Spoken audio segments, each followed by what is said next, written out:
जय श्री राम दोस्तों। कैसे हैं आप सब? होप दोस्तों आप सब बढ़िया होंगे। आज दोस्तों अपन एक नए टॉपिक के बारे में डिस्कस करेंगे जिसका नाम है डिप्रेशन। दोस्तों देखो, डिप्रेशन ना एक बड़ा वैसा टॉपिक है जो अपने इंडिया में ज़्यादा बात नहीं करते क्योंकि उसको बहुत बड़ी प्रॉब्लम ही नहीं मानते।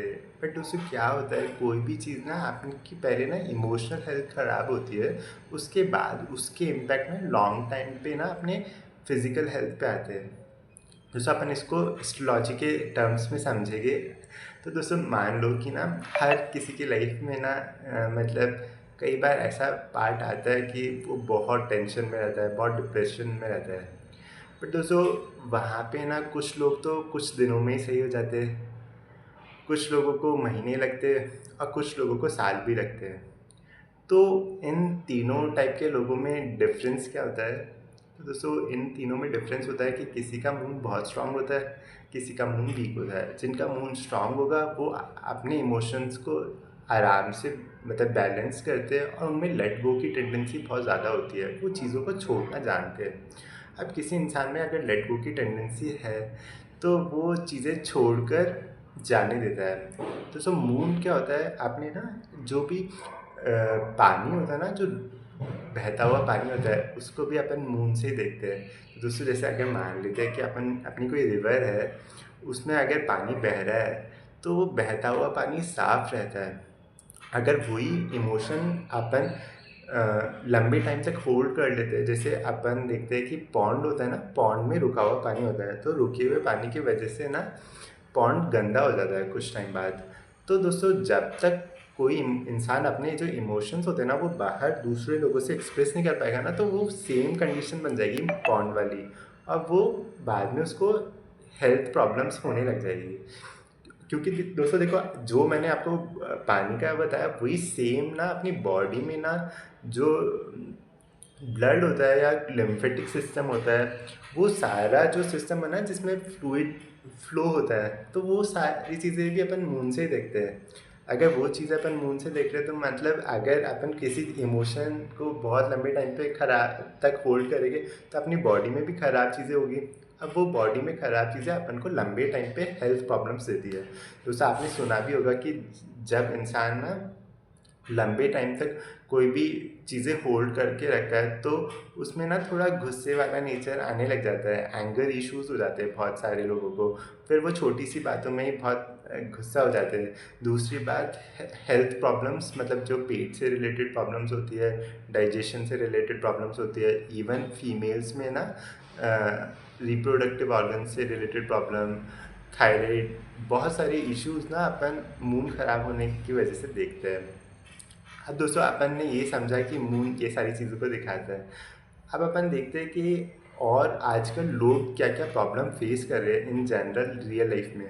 तो दोस्तों देखो, बहुत सारी प्रॉब्लम्स हो सकती है, जैसे ना कुछ लोग फाइनेंशियल एस्पेक्ट को लेके बहुत टेंशन में हो, कुछ लोग हो सकते हैं कि ना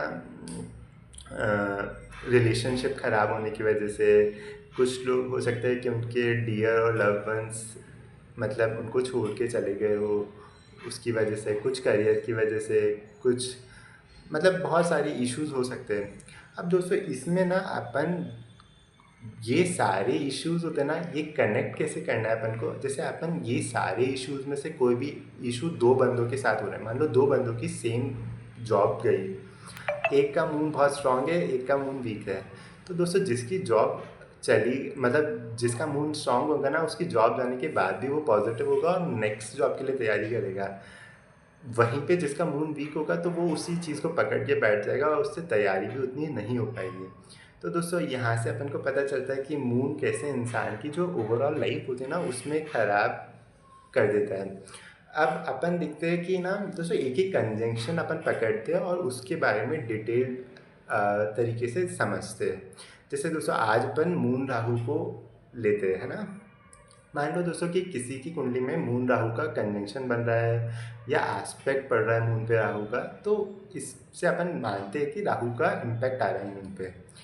दोस्तों राहु क्या चीज़ें डिनोट करता है? राहु ना एक स्वर भानु राक्षस थे जो कि ना दोस्तों जब ना समुद्र मंथन हुआ था ना, तो उस वक़्त ना वो देवताओं की लाइन में लगे थे और वहाँ से ना वो देवताओं की लाइन में लग के उन्होंने ना अमृत का पान किया था, है ना? तो दोस्तों इससे ना मतलब वो काफ़ी स्मार्ट लोग थे। तो जब उन्होंने स्वरभानु ने वो उसका पान कर लिया, तो जो विष्णु जी थे ना, उन्होंने उनका गला काट दिया था, मतलब थर्ड अलग कर दिया था। तो दोस्तों ये ऊपर वाला पार्ट अलग हो गया था, नीचे वाला पार्ट अलग हो गया था।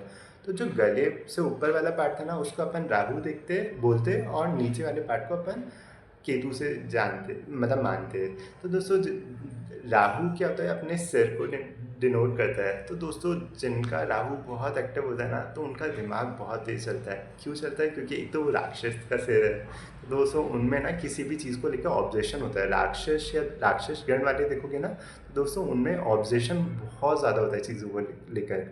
दूसरा उनमें ना देखो दोस्तों, चालाकी तो थी राहु में। तो जो ओवरऑल अपन राहु का यूज़ करते हैं ना जनरल लाइफ में, तो उसमें भी चालाकियाँ देखेंगे। दूसरा तीसरा दोस्तों ना कॉम्पिटिटिवनेस थी उनमें, मतलब कंपैरिजन वाली भावना भी थी कि यार मतलब हमको चाहिए, अगर देवताओं को मिल रहा है तो हमें भी चाहिए। तो दोस्तों ये वाला पार्ट भी अपन राहु से देखते हैं। तो दोस्तों मान लो किसी का मून राहु का कंजंक्शन हो, तो वो क्या चाहेगा? सो वो चाहेगा कि ना भाई उसको सारी मटेरियल एस्पेक्ट होते हैं ना अभी के टाइम पे लाइफ में मिलती जाए, और ना उसकी ना जो लालच की सीमा होती है ना, वो कई बार ख़त्म हो जाती है उसकी। मान लो दोस्तों कि किसी का ना लगन ना लगन लॉर्ड ना 11th हाउस में बैठा हुआ है, तो इसका मतलब उसकी लाभ की इच्छा है, और 9th हाउस का लॉर्ड भी 11th हाउस के साथ कनेक्टेड हो गया, मतलब बैठा हुआ है साथ में। तो दोस्तों उसको मतलब भाग्य की वजह से चीज़ें भी मिल जाएगी आराम से, और दशाएँ भी अच्छी चल रही है। तब भी अगर दोस्तों कि उसका मून राहु का कंजंक्शन है ना, तो वो खुश नहीं होगा उतने से भी, कि जो उसको मिल गया उससे भी खुश नहीं होगा। तो दोस्तों आपने जो शास्त्र होते हैं ना, उसमें इसी चीज़ को ना बहुत बुरा बताया गया है दोस्तों। जब जितना अपने अंदर लालच बढ़ता है ना, उसकी वजह से बहुत सारे डिजीज़ उसके पीछे पीछे आते हैं, और बहुत सारी जो बुराइयाँ होती हैं ना, हमेशा लालच एक साथ अपने पीछे पीछे लेके आता है। षड्रिपु के कॉन्सेप्ट में अपन समझेंगे कि 6th हाउस में कैसे डिजीजेज साथ में आते हैं। बट दोस्तों अभी अपन देखते हैं कि लालच बढ़ रहा है, तो दोस्तों मून राहु वाले लोग होते हैं ना, उनमें कभी भी ना सेटिस्फेक्शन नहीं होता लाइफ में। अब दोस्तों आप क्या, ये जो मैं आपको बता रहा हूँ ना, जब तक रियल लाइफ एग्जांपल नहीं दूंगा तब तक अपन समझ नहीं पाएंगे दोस्तों। जैसे मैं आपको बताता हूँ, मून राहु का ना 6th हाउस में सचिन सर थे ना, उनकी कुंडली में भी था सचिन तेंदुलकर। तो उनके ना उनके तो लगन लॉर्ड ही मून था, कैंसर लगन था। तो दोस्तों उनके लाइफ में ना राहु की दशा अप्रॉक्स 98 में स्टार्ट हुई थी, 1998 में। तो दोस्तों उनकी लाइफ में तो सब बढ़िया हो गया, मैं बता रहा हूँ नेगेटिव हूँ। तो दोस्तों जब ना मतलब मैंने थोड़ा रिसर्च किया था उनकी लाइफ पे, तो दोस्तों मेरे को पता चला कि ना वो जब क्रिकेट खेलते थे ना, तो उस टाइम पे वो न्यूज़पेपर भी नहीं पढ़ते थे। मतलब न्यूज़पेपर भी नहीं पढ़ते थे। जो बाकी जो उनके साथ में कोलीग्स थे ना, उससे उनसे भी वो कोई वो नहीं लेते थे, कि कोई एडवाइस नहीं लेते थे। दूसरा कि ना जैसे अगर कोई उनका जिस होटल में वो रुक रहे ना, तो वहाँ पे भी वो ऐसा नहीं है कि इंटरेक्ट कर रहे, वो अकेले रूम में रहते थे एकदम।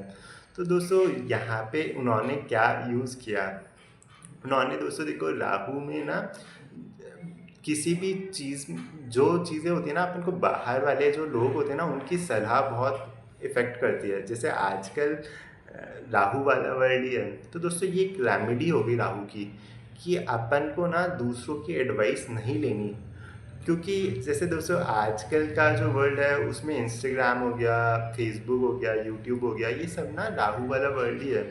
इसमें कुछ कई बार लोग आपको अच्छा भी कमेंट करते हैं, कई बार कॉम्प्लीमेंट करते हैं, कई बार ख़राब कमेंट भी करते हैं। तो दोनों का इम्पैक्ट आप पे बहुत ज़्यादा होगा अगर आपका राहु खराब है तो दोस्तों दूसरों से सलाह लेना बंद करें अगर आपका राहु की दशा चल रही है, या फिर क्योंकि आपको गलत लोग एडवाइस देने वाले ज़्यादा मिलेंगे उस टाइम पे जब राहु की दशा चल। तो दोस्तों सबसे इम्पॉर्टेंट बात थी कि जो सचिन सर थे, उनकी कुंडली में राहु बहुत पॉजिटिवली काम कर रहा था। राहु एक बहुत अच्छे फेम को भी दिखाता है, बट आपको यूज़ करना आना चाहिए किसी भी प्लैनेट को।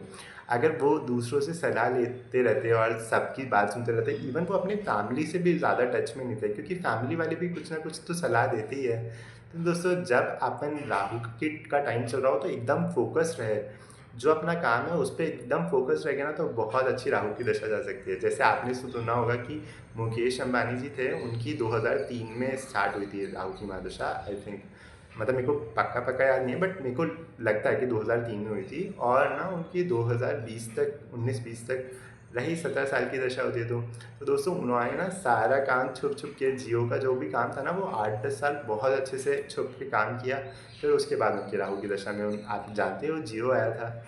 तो राहु की दशा में अपन बहुत ज़्यादा ऐसा ना करें कि यार एकदम ही वो हो जाए कि लोगों की एडवाइस ले दे, ये सारी चीज़ें, ये आपको गलत इम्पैक्ट करता है। और दोस्तों, डिप्रेशन का एक बहुत बड़ा रीज़न है आज की दुनिया में ना दोस्तों, ये अपन लोग जो सोशल मीडिया यूज़ करते हैं ना, तो उसमें अपन क्या है, हमेशा कंपटीशन फील करते हैं कि यार सामने वाले की लाइफ इतनी अच्छी चल रही है और हमारी लाइफ में कुछ ऐसा चल ही नहीं रहा। तो दोस्तों, ये जो राहु होता है, राहु भ्रम को भी दिखाता है। तो अपन को ऐसे भ्रम से दूर रहना है और अपने काम पे ज़्यादा ध्यान देना है। तो सर, अगली बार ना अपन मून केतु का कन्वेंशन समझेंगे। अगर आपको समझ में आया है या आपका कोई भी क्वेश्चन हो मून राहु से रिलेटेड, तो आप ज़रूर पूछ सकते हैं कमेंट सेक्शन में। तो है ना, पूछ लेना। जय श्री राम दोस्तों, है ना।